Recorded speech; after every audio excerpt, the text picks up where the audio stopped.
Bonsoir à tous et bienvenue à cette édition d'information du soir sur Camnews 24 et DFM en direct de Garoua. Fin de lecture du Saint-Courant, deux jeunes apprenants reçoivent leurs attestations. C'était au cours d'une importante cérémonie organisée à Douala. Le film de cette cérémonie, Grandeur Nature, dans ce journal. Crise dans le football camerounais, les arbitres menacent de grève. Ceux-ci au non-paiement de leurs indemnités par l'exécutif de la Fédération camerounaise de football. Les précisions en page sportive de cette édition d'information. Voilà pour la vitrine.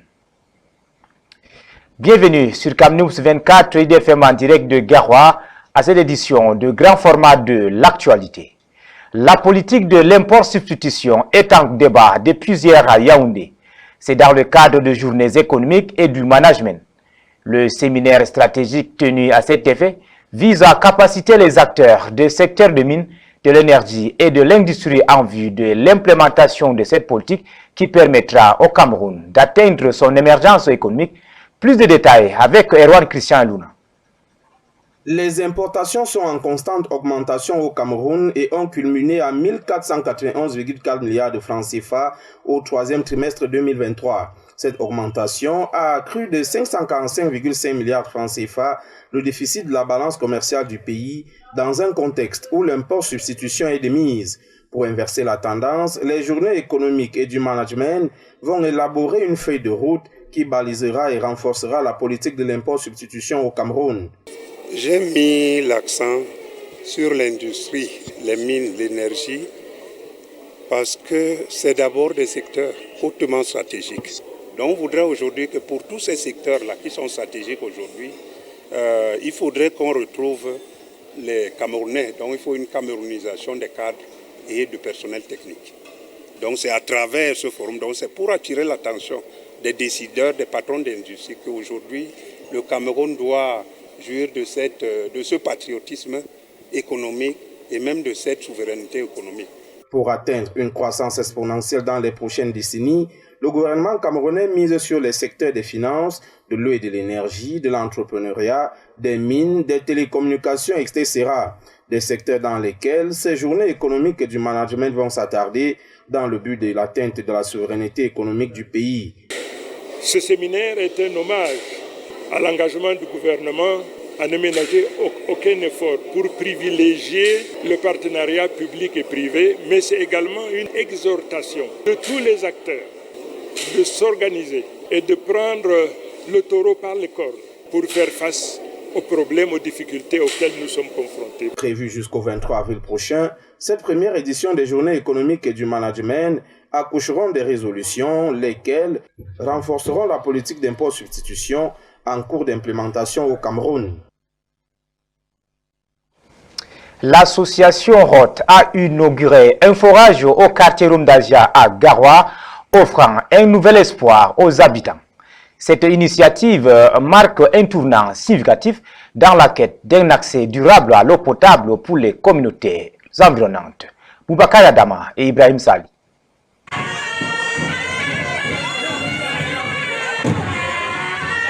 Dans la région du Nord Cameroun, là où l'écho du développement résonne avec force, un nouvel espoir s'est levé. Ce vendredi 18 avril 2025, la Fondation Roth a marqué un tournant décisif dans la vie des habitants du quartier Rumde Adji à Garoua. En plein cœur de cette localité vibrante, les habitants, avec des sourires illuminant leur visage, ont été témoins d'une réalisation sans précédent. La perforation d'un forage, un acte de générosité qui, au-delà de Garoua, a également touché les arrondissements de Figuine et Troyes. Dans un convoi exceptionnel, le cortège de la Fondation Roth s'est dirigé vers le domicile du gouverneur de la région du Nord, Jean Abaté Edi. Une rencontre déterminante pour mieux appréhender les enjeux cruciaux de cette communauté en pleine mutation. Au cours d'une séance de travail empreinte de respect et d'écoute, les responsables de la Fondation ont échangé avec le gouverneur sur les attentes et aspirations des populations locales. Des causeries constructives ont permis d'établir des axes stratégiques en faveur d'un développement harmonieux. Je dis d'abord,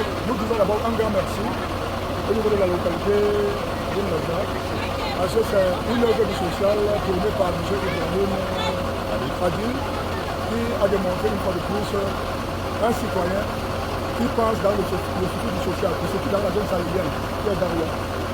Ce forage, symbole d'espoir et d'avenir, représente bien plus qu'une simple source d'eau potable. Il incarne une promesse de vie meilleure pour ces communautés qui aspirent à un lendemain radieux. La Fondation Roth ne se contente pas d'apporter des solutions immédiates. Elle s'inscrit dans une démarche durable et inclusive pour transformer le visage du Nord Cameroun. Un vent nouveau souffle ici, porteur de projets ambitieux et d'initiatives promoteuses. Nous vous le disions à l'entame de cette édition d'information, la mosquée Kadidi a été le théâtre d'une cérémonie d'empreinte de foi et d'émotion honorant le jeune diplômé de l'école coranique fondée par Malam Daïrou. 4 élèves exceptionnels ont reçu des attestations de fin de lecture du Saint-Courant, marquant une étape cruciale dans leur parcours spirituel. Malik Paraizo.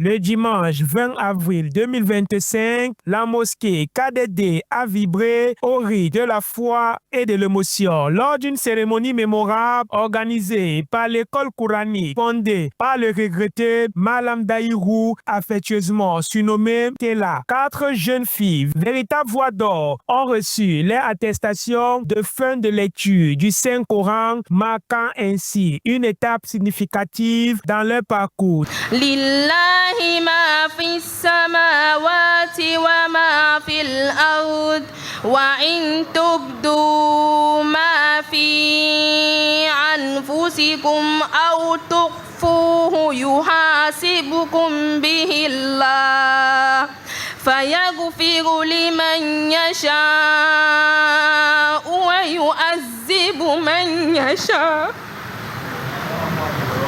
Wallahu ala kulli shay'in qadir.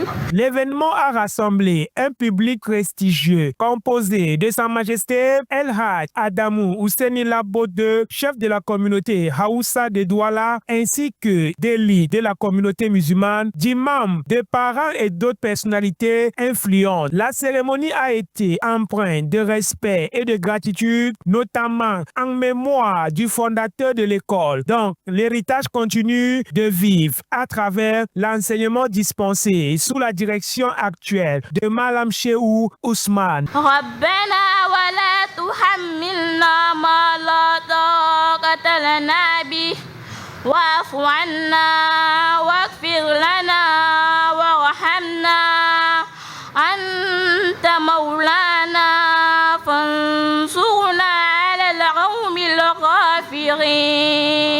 Les jeunes filles, chacune à leur tour, ont récité des versets du Coran devant un public captivé. Les émotions étaient palpables alors que leurs voix s'élevaient, touchant le cœur des invités présents. Ce moment fort a rappelé l'importance de la transmission des valeurs islamiques et du savoir coranique. Félicitations à ces vaillantes filles. Reparlons de la fête du Pâques dans ce journal du côté de la paroisse Saint-Pierre de Garoua où la célébration était riche en symboles et en émotions, rassemblant les fidèles autour des messages d'espoir et de renouveau. Reportage.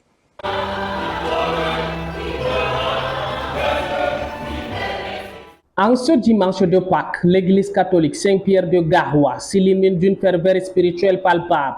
Les fidèles se rassemblent pour célébrer la résurrection du Christ, comme il est écrit dans Jean 11, verset 25. « Je suis la résurrection et la vie ».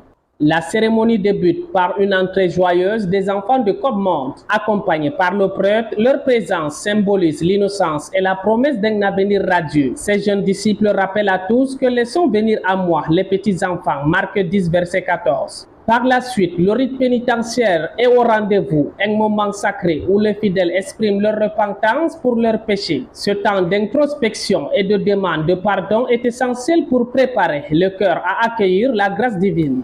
Après cette purification spirituelle, le Gloria retentit dans l'église, un chant de louange et de gratitude envers Dieu.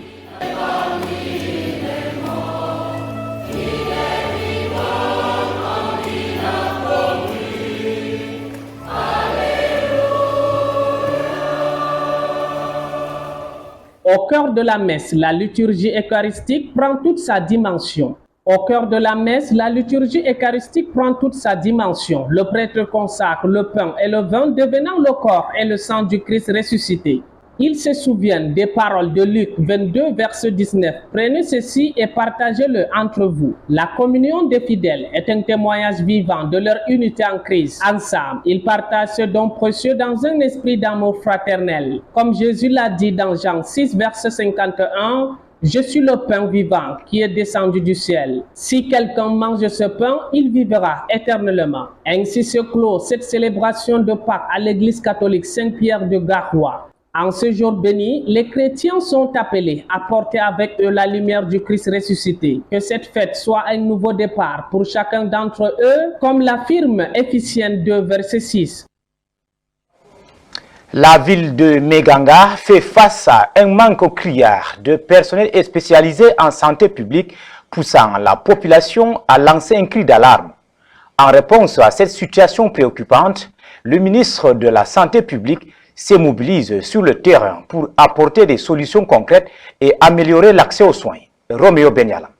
La récente campagne de santé gratuite à Meganga a mis en lumière une réalité préoccupante, le manque criard des spécialités médicaux dans cette région. L'affluence massive des patients témoins d'un besoin urgent de soins, mais l'absence des cardiologues, des gynécologues, des pathologues gastro-entérologues a laissé de nombreux malades dans le désarroi, parfois contraints à se tourner vers les tradis praticiens. Le souci avec la médecine traditionnelle, c'est qu'ils se mettent directement dans un état de concurrence avec la médecine moderne. Si nous laissons ces malades aller chez les tradipraticiens et que les posologies de certains produits ne sont pas adaptées, ça pose quand même un réel problème. Face à cette situation critique, le centre médical Nana Bouba, dans la ville de Meganga, département du Mbéré, région de la Damawa, a pris l'initiative d'organiser une consultation cardiologique, une lueur d'espoir pour les patients souffrant des pathologies cardiaques. Le centre, pour tous les services, ce centre en moyenne, nous recevons entre 250 et 300 consultations de façon mensuelle, tous services que nous confondons. Effectivement, nous recevons des médecins spécialistes, plus précisément, nous avons un médecin cardiologue qui vient en consultation ici une fois chaque 3 semaines, un médecin cardiologue. Également, nous avons un médecin gynécologue qui est aussi en consultation une fois chaque 3 semaines. Ils viennent sous forme de prestations. Les symptômes de cette carence en spécialité sont alarmantes. Les patients livrés à eux-mêmes des diagnostics tardifs, des complications évitables, l'absence de gynécologues, par exemple, met en péril la santé des femmes, notamment les femmes enceintes. Le manque d'hépatie gastro-entérologue laisse des personnes souffrant des maladies digestives sans prise en charge adéquate. Maladie cardiovasculaire, comme son nom l'indique, c'est une maladie qui attaque le cœur et les vaisseaux. Les facteurs de risque, entre autres, nous avons la sédentarité, l'obésité. L'initiative du centre médical Nana Bouba est certes louable, mais elle ne saurait pallier à elle seule le manque de spécialités dans cette région. La mise en place d'une fréquence de réception pour les patients cardiaques est un pas dans la bonne direction, mais il reste encore beaucoup à faire. Donc, dans le cadre de la collaboration avec le centre de santé Nana Bouba, nous faisons des consultations présentement tous les 2 samedis chaque mois. Généralement, les cas que nous rencontrons plus fréquemment ici sont des cas d'hypertension artérielle et plus rarement des cas d'insuffisance cardiaque. La présence ici est bénéfique dans l'offre de cardiologie par cet hôpital est très bénéfique pour la population. Déjà, ça raccourcit le trajet pour avoir un cardiologue, mais surtout, ça permet à la population d'être dans leur environnement. L'analyse est sans appel. La présence des spécialistes est vitale dans l'Ombéré, voire dans toute la région. La satisfaction des patients lors de la consultation cardiologique en est la preuve. Mon père souffrait d'une insuffisance cardiaque. Et on souffrait de temps en temps pour aller au son problème. Mais comme maintenant on constate qu'il y a un cardiologue ici, au niveau du Meganga, là ça nous soulage quand même. Et on est venu, on a trouvé la consultation était parfaite. Mais c'est que nous aimerions qu'il reste définitivement ici. Il est donc impératif que les autorités sanitaires prennent des mesures urgentes pour pallier ce manque criard et garantir des soins de santé de qualité de tous. Car il est temps d'agir pour que la santé ne soit plus un luxe dans le département du Mbéré et voire toute la région, mais un droit pour tous. En sport, Arbitres, assistants et autres officiels observent un débrayage depuis hier. Un communiqué signé du président de l'Association camerounaise des arbitres de football en abrégé ACAF indique la cessation d'activité des hommes en noir sur toute l'étendue du territoire. Cette sortie fait suite aux différents mots qui minent ce secteur depuis plusieurs années. Ali Jida et Michel Ateba pour plus de détails. Ils n'ont pas de dotation. Voilà le premier problème aussi sur cet élément. Il n'y a pas de dotation. Le président parle qu'ils ont assez de temps. Pour faire quoi? Pour aller prendre les maillots des autres, pour être uniforme. Mais c'est très grave. Ils décrivent leurs conditions de travail. Les arbitres de football Elite 1 et Elite 2 sont dépassés et mettent un terme à ce qu'ils qualifient de conditions inhumaines. Impayés depuis 25 rencontres, ils disent désormais ce qu'ils traversent dans l'exercice de leurs fonctions. Il faut que les gens sachent clairement que les arbitres d'Elite 1, les arbitres d'Elite 2, depuis le 11 décembre 2021, n'ont reçu aucune dotation en équipement. Je ne sais pas si vous comprenez ce que ça veut dire. C'est trop grave. Les arbitres d'un championnat professionnel n'ont pas de dotation en équipement. Elite 1 et Elite 2.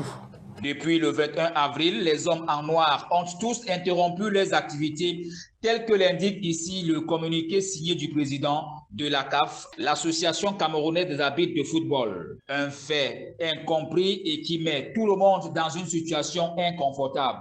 En début de saison sportive, un communiqué signé du secrétaire général de la présidence de la République et relayé par le ministère des Sports et de l'Éducation physique indiquait clairement le versement de la somme de 350 millions de francs CFA à la FECAFOOT, montant destiné à l'organisation matérielle des championnats professionnels, à savoir location des stades et paiement des arbitres. Rendu à la 20e journée, aucun officiel n'a reçu le moindre copec. Voilà, mesdames, messieurs, c'est la fin de cette édition d'information du 20h sur CamNews 24 IDFM en direct de Garoua. Merci pour votre aimable écoute. Ne décrochez pas, car nos programmes se poursuivent. Excellente soirée à tous.